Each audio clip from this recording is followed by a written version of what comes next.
IPL 2025 mega ಹರಾಜಿನ ನಂತರ ಈ 6 ತಂಡಗಳ ನಾಯಕತ್ವದಲ್ಲಿ ಬದಲಾವಣೆಯಾಗುವ ಸಾಧ್ಯತೆಗಳು ಹೆಚ್ಚಿವೆ.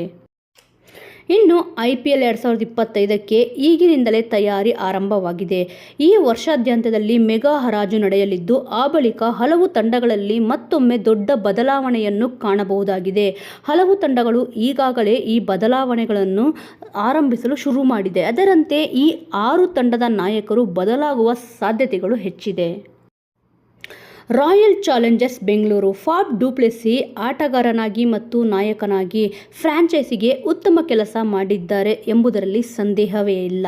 ಆದರೆ ಇನ್ನೂ ಟ್ರೋಫಿ ಗೆಲ್ಲಲು ತಂಡಕ್ಕೆ ಸಾಧ್ಯವಾಗಿಲ್ಲ. ಆದ್ದರಿಂದ ಬದಲಾವಣೆಯತ್ತ ನೋಡುತ್ತಿರುವ RCB ಮೆಗಾ ಹರಾಜಿನಲ್ಲಿ ಹೊಸ ನಾಯಕನನ್ನು ಹುಡುಕಬಹುದಾಗಿದೆ. ಲಕ್ನೋ ಸೂಪರ್ ಜೈಂಟ್ಸ್ ಮುಂಬರುವ ಆವೃತ್ತಿಗೂ ಮುನ್ನ ಲಕ್ನೋ ತಂಡದ ನಾಯಕ ಬದಲಾಗಬಹುದು ಎಂಬ ವರದಿ ಈಗಾಗಲೇ ನೀವು ಕೇಳಿರಬಹುದು. IPL 2022ರಲ್ಲಿ ಲಕ್ನೋ KL ರಾಹುಲ್ ಅವರನ್ನು ನಾಯಕನಾಗಿ ಮಾಡಿತ್ತು. ಆದರೆ ಅವರ ನಾಯಕತ್ವದಲ್ಲಿ ಯಾವುದೇ ಒಂದು ಅದ್ಭುತವಾದ ಪರ್ಫಾರ್ಮೆನ್ಸ್ ಹೊರಬಂದಿಲ್ಲ.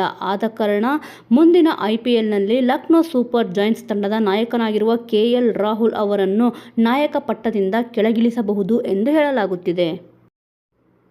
ಚೆನ್ನೈ ಸೂಪರ್ ಕಿಂಗ್ಸ್ ಕಳೆದ ಸೀಸನ್ನಲ್ಲಿ ಚೆನ್ನೈ ಸೂಪರ್ ಕಿಂಗ್ಸ್ ನಾಯಕತ್ವವನ್ನು ಋತುರಾಜ್ ಗಾಯಕ್ವಾಡ್ ಅವರಿಗೆ ನೀಡಲಾಗಿತ್ತು. ಇನ್ನು ಕಳೆದ ಬಾರಿ IPL ಸೀಸನ್ನಲ್ಲಿ Chennai Super Kings playoff ಅನ್ನು ಪ್ರವೇಶಿಸಿರಲಿಲ್ಲ. ಆದ ಕಾರಣ ಈ ಬಾರಿ ಚೆನ್ನೈ ಸೂಪರ್ ಕಿಂಗ್ಸ್ ನಾಯಕತ್ವವನ್ನು ಬದಲಾವಣೆ ಮಾಡಬಹುದು ಎಂದು ಹೇಳಲಾಗುತ್ತಿದೆ. ಪಂಜಾಬ್ ಕಿಂಗ್ಸ್ ನಾಯಕ ಶಿಖರ್ ಧವನ್ ಅವರ ಫಿಟ್ನೆಸ್ ತಂಡಕ್ಕೆ ದೊಡ್ಡ ಸಮಸ್ಯೆಯಾಗಿ ಕಾಡುತ್ತಿದೆ. ಇನ್ನು ಕಳೆದ ಬಾರಿ IPL ಸೀಸನ್ನಲ್ಲಿ ಶಿಖರ್ ಧವನ್ ಅವರು ಕೇವಲ 5 ಪಂದ್ಯಗಳನ್ನು ಮಾತ್ರ ಆಡಿದ್ದರು. ಇನ್ನು ಉಳಿದ ಪಂದ್ಯಗಳಲ್ಲಿ ಸ್ಯಾಮ್ ಕರನ್ ತಂಡವನ್ನು ಮುನ್ನಡೆಸಿದ್ದರು. ಹೀಗಾಗಿ ಪಂಜಾಬ್ ಕಿಂಗ್ಸ್ ತಂಡದ ನಾಯಕರಾಗಿರುವ ಶಿಖರ್ ಧವನ್ ಅವರು ನಾಯಕನ ಜವಾಬ್ದಾರಿಯನ್ನು ಬಿಟ್ಟುಕೊಡಬೇಕಾಗಿದೆ.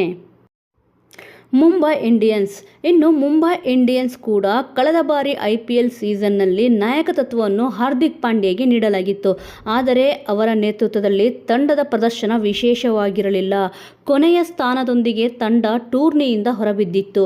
ಇತ್ತ ರೋಹಿತ್ ಶರ್ಮಾ 2024ರ T20 ವಿಶ್ವಕಪ್ನಲ್ಲಿ ಭಾರತವನ್ನು ಪ್ರಶಸ್ತಿ ಗೆಲ್ಲುವತ್ತ ಮುನ್ನಡೆಸಿದ್ದಾರೆ. ಹೀಗಾಗಿ ಮುಂಬೈ ಇಂಡಿಯನ್ಸ್ ತಂಡದ ನಾಯಕತ್ವವನ್ನು ವಿಶ್ವ ಚಾಂಪಿಯನ್ ಕ್ಯಾಪ್ಟನ್ಗೆ ಮರಳಿ ಹಸ್ತಾಂತರಿಸಬಹುದು ಎಂದು ಹೇಳಲಾಗುತ್ತಿದೆ. ಸ್ನೇಹಿತರೆ, ಇದೇ ರೀತಿಯ IPL ಅಪ್ಡೇಟ್ಸ್ಗಳನ್ನು ತಿಳಿದುಕೊಳ್ಳಲು ನೀವೇನಾದರೂ ಇನ್ನೂ ನಮ್ಮ ಚಾನಲನ್ನು ಸಬ್ಸ್ಕ್ರೈಬ್ ಮಾಡಿಕೊಂಡಿಲ್ಲ ಎಂದರೆ ಈಗಲೇ ಸಬ್ಸ್ಕ್ರೈಬ್ ಮಾಡಿಕೊಳ್ಳಿ. ಮುಂದಿನ ವಿಡಿಯೋದೊಂದಿಗೆ ಮತ್ತೆ ಸಿಗೋಣ. ಜೈ ಹಿಂದ್, ಜೈ ಕರ್ನಾಟಕ.